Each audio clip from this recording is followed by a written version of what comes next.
أهلا بيكم مع حلقة جديدة من تفكيك. في الحلقة اللي فاتت اتكلمنا عن الصوت الواطي، مش لأنه ضعف لكن اتعلم إن صوته مش مرحب بيه. النهاردة مش هنقول ليه صوتك واطي، إنما هنقول سؤال أخطر: مين كان موجود بس ما شافش؟ لأنه في أوقات أكتر وجع مش في الغياب، لكن في إنك تكون محتاج وإحساسك يعدي من غير ما حد يقف عنده. الطفل مش بيحتاج كتير، إنما احتياجاته بسيطة: نظرة تطمن، احتواء، حد يقول إنك مفهوم. لكن في لحظات الاحتياج ده ما بيتشافش. مش دايما بيكون إهمال صريح، لكن أحيانا تعب أو ضغط أو انشغال، بس النتيجة واحدة: إن الإحساس يطلع وما يلاقيش استقبال. والطفل ما يقدرش يقول أنت قصرت، لكن بيعمل حاجة موجعة: إنه يقول أنا مطلبش، أنا أستحمل، أنا أقلل من نفسي شوية. ومن هنا الصوت يوطى والاحتياج يستخبى. ده طفل راجع من المدرسة متضايق وبيقول لمامته عن اللي حصل معاه، فمامته ترد من غير قصد: مش وقتك دلوقتي. فالطفل ما انضربش ولا انشتم، بس تسجل جواه إحساس إن حد تقيل واحتياجي ملوش لازمة. الاحتياج اللي ما تشافش يا صديقي ما بيختفيش، إنما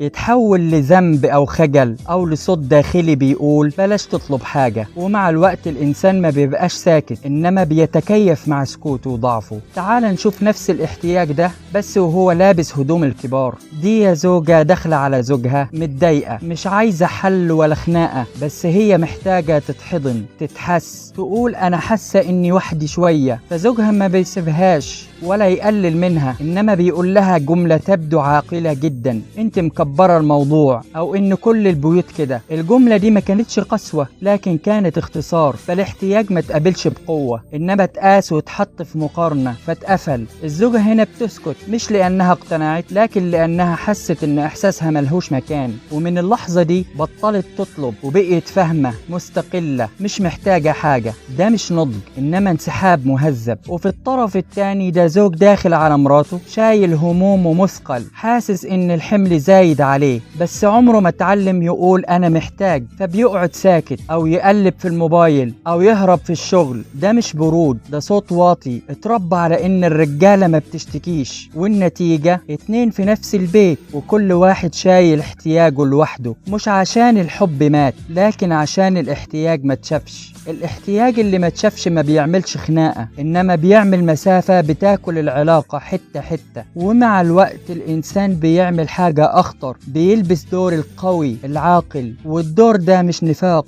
إنما حبل نجاة. في الحلقة دي يا صديقي ما بنلومش حد ولا بنفتح جروح، إحنا بس سمينا الحاجة باسمها. فالاحتياج مش ضعف، والسكوت مش قوة، وأكتر ناس محتاجة هي أكتر ناس اتعلمت تستغنى. وفي الحلقة الجاية مش هنسأل أنت اتغيرت ليه، لكن هنسأل سؤال أدق: أنت بقيت مين عشان تعيش؟ الحلقة الجاية حلقة القناع، مش نفاق ولا تمثيل. دي عن الأدوار اللي لبسناها عشان ننجو اجتماعيا ونفضل مقبولين. امتى الدور بقى انت، وامتى القناع نساك نفسك؟ خليك معانا في الحلقة الجاية من تفكيك، واوعى تشيل القناع غير لما تكون مستعد تشوف اللي تحته. وما تنساش يا صديقي شير للفيديو، يمكن غيرك يستفيد. رمضانكم سعادة.